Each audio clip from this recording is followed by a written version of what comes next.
Well, it's the start of the summer session, the 2nd of May, and the engineering students are out with their survey instruments, calculating the dimensions and the geography of the terrain over by Burnside on the campus of McGill University. It's a damp, wet day today, just before 3:45. This building in the view frame is Redpath Hall, and this is where graduates are mustered up on the 2nd floor before they're marched out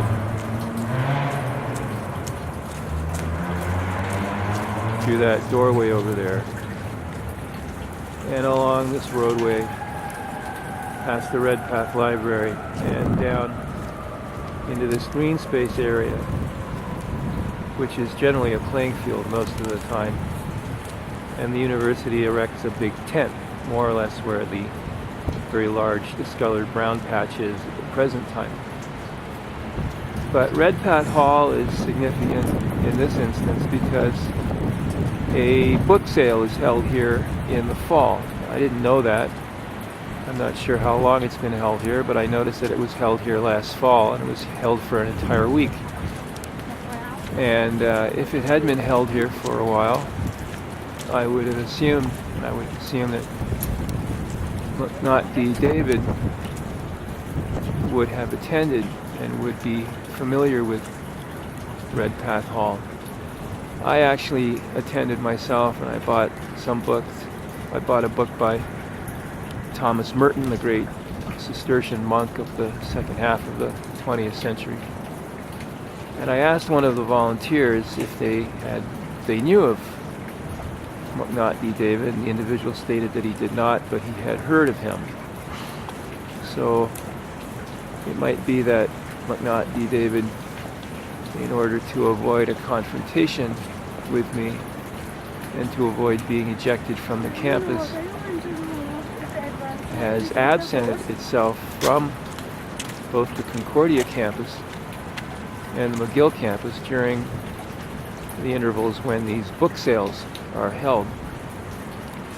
I don't know. I don't know if there'll be a book sale here this summer, but if there's a book sale here this fall, I will certainly be in attendance to see just who turns up. Elsewhere on campus, this building here in the viewfinder, it's not captured entirely by the viewfinder. I'll change the perspective. But this is Leacock, and this houses the primary arts faculties. The Department of History is there up on the 5th floor. Classical Studies is there on the 3rd or 4th floor, I can't recall. I think that Political Science is up there as well.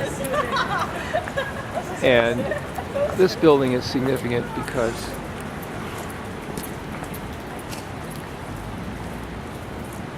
or rather the Department of History is significant. I'm not sure the date, which is on the wall in the foreground here.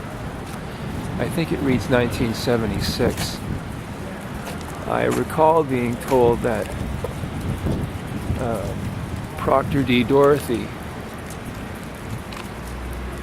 read an MA in history here in 1972. It's 1964, so the building was complete and occupied by the early 70s. So it was in this building that Proctor D. Dorothy, my biological female parents' so-called homosexual partner, read an MA in history with just coursework, no thesis. It was too lazy to write a thesis in 1972. And I'm fairly certain that not D. David probably trespassed in this building on a number of occasions because it believes that it can pass as a university academic in an attempt to determine whether I was associated with McGill as a master's or doctoral candidate, but I never was. we're going to go elsewhere. I think we're going to go over to the old Molson building. I think we're going to go inside and do some more filming.